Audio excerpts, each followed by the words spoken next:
દર્શક મિત્રો, પૂનમ કુકબુક્સમાં આપનું સ્વાગત છે। આજે આપણે તલની ચીક્કી બનાવીશું, તે પણ એકદમ ક્રિસ્પી અને એકે પીસ એકબીજાને જરાય ચોટશે નહીં। આજે આપણે આ ચીક્કી બનાવવામાં એક એવી સિક્રેટ વસ્તુ એડ કરીશું જેથી આ ચીક્કી આપણે બજાર જેવી જ બનશે અને એકદમ પતલી આ ચીક્કી બનાવીશું। તમે જોઈ શકો છો એકદમ પીસીસ આપણા પતલા બનાવ્યા છે। તો ચાલો ગોળનો પાયો કેવી રીતે કરવો અને તેની અંદર આપણે કેવી એક સિક્રેટ વસ્તુ એડ કરીએ જેથી આપણે ચીક્કી એકદમ બજાર જેવી બને। રેસીપી શરૂ કરીએ તો તેના માટે આપણે એક વાટકી તલ લેવાના છે।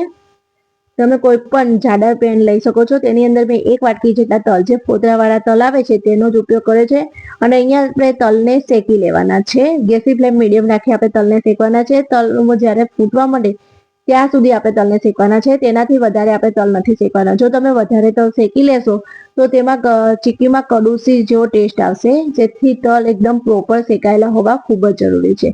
તમે હમણાં જોજો તલમાંથી આપણે ફૂટવાનો અવાજ આવશે, તમે જો તલ આપણા ફૂટવાના ચાલુ થઈ જાય છે। બસ આટલા જ આપણે અહીંયા તલને શેકવાના છે, આનાથી વધારે આપણે તલને નથી શેકવાના। આટલા તલ ફૂટવા ચાલુ થઈ જાય એટલે આપણે ગેસની ફ્લેમ બંધ કરી લેશું અને તલને આપણે બીજા વાસણમાં ટ્રાન્સફર કરી લેશું। તેના તે જ પેનમાં આપણે નહીં રહેવા દઈએ જેથી વધારે શેકાઈ ના જાય।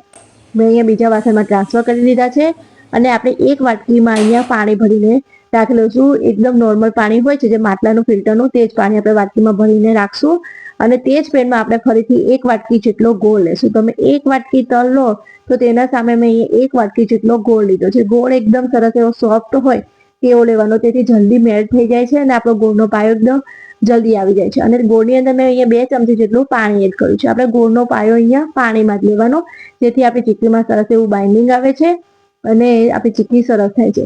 હવે અહીંયા આપણે ગોળને સરસ રીતે મેલ્ટ કરી લઈએ। ગોળનો પાયો કરતા હોઈએ ત્યારે ગેસની ફ્લેમ મીડિયમ જ રાખવાની। હવે ગોળ અહીંયા તમે જો મેલ્ટ થઈ ગયો છે અને તેમાં બબલ્સ થવા માંડ્યા છે। હવે આ બબલ્સ એકદમ બેસી જાય અને ગોળનો કલર થોડો હજી આનાથી ચોકલેટી થઈ જાય ત્યાં સુધી આપણે અહીંયા ગોળનો પાયો કરવાનો છે। હું તમને બીજી રીતે પણ પાયો ચેક કરતા શીખવાડીશ જેથી તમે પરફેક્ટ રીતે ગોળનો પાયો લઈ શકો। હવે આપણે જે ચીક્કી સેટ કરવાની છે ત્યાં હું થોડું ઘી લગાવી દઈશ, જેથી પછી ટાઈમ નહીં મળે એટલે આપણે પહેલા જ અહીંયા ગોળનો પાયો કરતો હોય ત્યારે ઘી લગાડી દેવાનું। હવે તમે જો ગોળના બબલ્સ થોડા બેસી ગયા છે અને ગોળ ચોકલેટી રંગનું થાય ત્યારે આપણે જે પાણી લીધું તેમાં ગોળની સિરપ એડ કરીશું અને તેને એકદમ ઠંડી થવા દઈશું। એકદમ ઠંડી થાય ત્યાર પછી જ આપણે તેમાં ચેક કરીશું કે ગોળનો પાયો થયો છે કે નહીં। ગરમ ગરમમાં ચેક કરશો તો તમને પરફેક્ટ ખ્યાલ નહીં આવે। ત્યાં સુધી ગેસની ફ્લેમ મીડિયમ રાખી આપણે તેને સતત હલાવતા જઈશું। અહીંયા ગોળ ઠંડો થઈ ગયો છે પાણીમાં, ત્યારે આપણે ચેક કરીએ તો હજી ગોળ ખેંચાય છે એટલે આપણો ગોળનો પાયો હજી નથી થયો।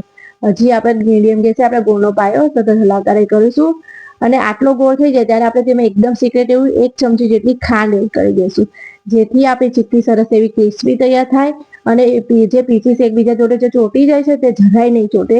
એકદમ બજારમાંથી લાવો તેવી આપણી ચીક્કી તૈયાર થશે। એટલે આ એકદમ સિક્રેટ છે। આ 1 ચમચી ખાંડ તો તમે જરૂર એડ કરજો। એક વાટકી તલ લો તો એક ચમચી જેટલી ખાંડ એડ કરવાની। હવે અહીંયા આપણે હજી ગોળને થોડો ચોકલેટી રંગનો થવા દઈશું। થોડો ચોકલેટી થઈ ગયો છે ત્યાર ફરીથી આપણે ગોળની સિરપ આપણે પાણીની અંદર એડ કરીશું અને તેને એકદમ ઠંડી થવા દઈશું। ત્યાર પછી જ આપણે ચેક કરીશું। તમે જ્યારે આપણે પાયો ચેક કરવાનો હોય ત્યાં ગેસની ફ્લેમ એકદમ લો કરી દેવાની। જો કદાચ પાયો આવી ગયો હોય તો આનાથી વધારે પાયો ના આવી જાય। હવે તમે જો ગોળ ઠંડો થઈ ગયો તો ગોળ એકદમ ક્રિસ્ટલની જેમ તૂટે છે, એટલે આપણો ગોળનો પાયો આવી ગયો છે। અહીંયા વાટકીમાં પછાડી તો એકદમ પથ્થરનો જેવો અવાજ આવે છે, તમે જો તો આપણો પાયો એકદમ પરફેક્ટ આવી ગયો છે।